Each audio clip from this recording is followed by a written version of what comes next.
আমি এনসিপির বর্ষপূর্তি, তাদের প্রতিষ্ঠা বর্ষপূর্তিতে তাদেরকে অভিনন্দন জানাই।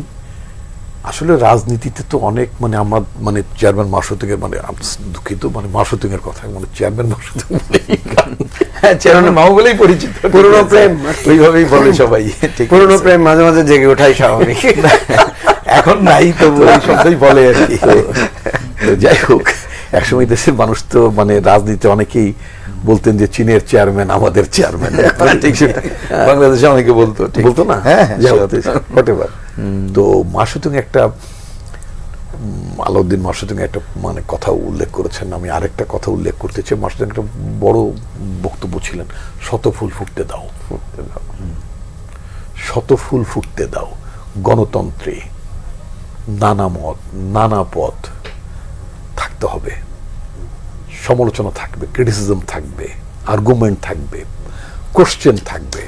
আমি বহু টকশোতে একটি কথা বারবার বলি, কারণ এটা আমি বলতে চাই, এস্টাবলিশ করতে চাই, যে রাষ্ট্রে সমাজে প্রশ্ন তোলা যায় না, প্রশ্ন করা যায় না। প্রশ্নহীন সমাজ, প্রশ্নহীন রাষ্ট্র, এটা কোনো সভ্য রাষ্ট্র না, এটা গণতান্ত্রিক সমাজ নয়, সোজা কথা।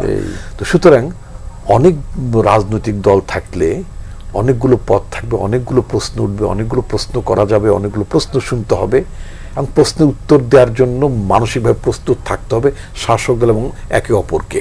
এটা শুধু যে শাসক দলকে প্রশ্ন করা যাবে না, আমি তো তাদেরকে প্রশ্ন করতে হবে, তারাও আমাকে প্রশ্ন করতে পারেন। এই প্রশ্ন তোলার চর্চাটা থাকতে হবে। এনসিপি গঠন হয়েছে, এটা আমি মনে করি যে বাংলাদেশের রাজনীতিতে আমি খুব ছোট একটা উদাহরণ টানবো, ইন্ডিয়ার একটা উদাহরণ টানবো। আপনার অটল বিহারী বাজপেয়ীর নাম আমরা জানি। তিনি যখন একটা পার্টি ফর্ম করলেন, আগে তো জনসংঘ করতেন, পরে বিজেপি যখন প্রতিষ্ঠা করলেন, আমি আইডিওলজিক্যালি বিজেপির সাথে তাদের তুলনা করি, আমি প্যাটার্নটার কথা বলি। তো বিজেপি যখন পার্লামেন্টারি ক্যারিয়ার হিসেবে তাদের নেতারা যখন শুরু করলেন, they started with 2 seats only.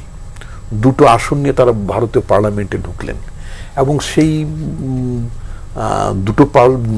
দুই আসন থেকে তারা 3বার না, এখন তো বোধহয় 3বার চলছে, কনসিকিউটিভ 3 টার্মে ভারত শাসনও করছে সেই নতুন গঠিত রাজনৈতিক দল। রাজনৈতিক দলগুলোর মধ্যে পুরনো রাজনীতির কথা, পুরনো বন্দোবস্তের কথা, নতুন বন্দোবস্তের নানান ধরনের কথা আসছে। তো রাজনৈতিক দলগুলো যদি পুরনো ধ্যান ধারণা অথবা জন আকাঙ্ক্ষা যদি ধারণ করতে না পারে, তাহলে আলটিমেটলি এটা কিন্তু অবসলিউট হয়ে যাবে, এটা পরিত্যক্ত হবে, মানুষ গ্রহণ করবে না। তাদের কাছে আমার অনেক প্রত্যাশা ছিল, কিন্তু তারা যে নতুন রাজনৈতিক বন্দোবস্তের কথা বলেছিল দল গঠনের আগে থেকেই তাদের অনেকের নেতৃবৃন্দের কথার মধ্যে ছিল। ইনফ্যাক্ট আমি খুবই গভীর আগ্রহের সাথে তাদের নতুন রাজনৈতিক বন্দোবস্তের ধারণাটা আমি বুঝতে চাচ্ছিলাম, কিন্তু আমি খুবই আটার ফ্রাস্ট্রেটেড। আমি তাদের মুখ থেকে আজ পর্যন্ত এই নতুন রাজনৈতিক বন্দোবস্তের যে 7-8টি যে অক্ষর দিয়ে এই আপনার 3টা শব্দ হয় নতুন রাজনৈতিক বন্দোবস্ত, তো এই আজ পর্যন্ত নতুন রাজনৈতিক বন্দোবস্তের কোনো তারা রূপরেখাই দিতে পারেনি। এটা আমি মনে করব তাদের দেওয়া উচিত হবে। কেবল 1 বছর গেল, তাদের মানুষকে আশান্বিত করতে হলে তো নতুন স্বপ্ন দেখাতে হবে। তারপরও তাদের কাছে আমি তাদের সফলতা কামনা করি, এবং গণতান্ত্রিক বিকাশে গণতান্ত্রিক প্রতিষ্ঠানগুলোকে সংহত করার ক্ষেত্রে আমি মনে করি তাদের খুব একটা কার্যকর ভূমিকা থাকবে, আমাদের তরুণ নেতৃত্বে একটা ভূমিকা থাকবে।